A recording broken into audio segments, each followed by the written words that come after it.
Genesis chapter 2. Thus the heavens and the earth were finished, and all the host of them. And on the seventh day God ended his work which he had made. And he rested on the seventh day from all his work which he had made. And God blessed the seventh day and sanctified it, because that in it he had rested from all his work which God created and made. These are the generations of the heavens and of the earth when they were created, in the day that the Lord God made the earth and the heavens.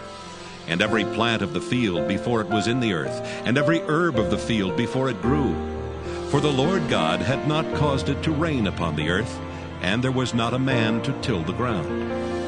But there went up a mist from the earth, and watered the whole face of the ground. And the Lord God formed man of the dust of the ground, and breathed into his nostrils the breath of life, and man became a living soul. And the Lord God planted a garden eastward in Eden, and there he put the man whom he had formed. And out of the ground made the Lord God to grow every tree that is pleasant to the sight, and good for food, the tree of life also in the midst of the garden, and the tree of knowledge of good and evil. And a river went out of Eden to water the garden, and from thence it was parted and became into four heads.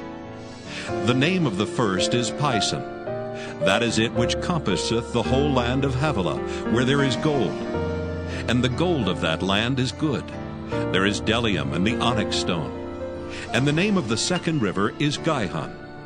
The same is it that compasseth the whole land of Ethiopia. And the name of the third river is Hiddekel. That is it which goeth toward the east of Assyria. And the fourth river is Euphrates. And the Lord God took the man and put him into the garden of Eden to dress it and to keep it. And the Lord God commanded the man, saying, Of every tree of the garden thou mayest freely eat, but of the tree of the knowledge of good and evil thou shalt not eat of it. For in the day that thou eatest thereof thou shalt surely die.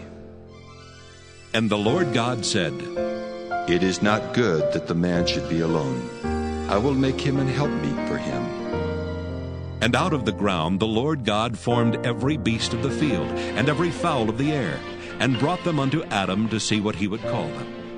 And whatsoever Adam called every living creature, that was the name thereof. And Adam gave names to all cattle, and to the fowl of the air, and to every beast of the field. But for Adam there was not found an helpmeet for him. And the Lord God caused a deep sleep to fall upon Adam, and he slept. And he took one of his ribs, and closed up the flesh instead thereof.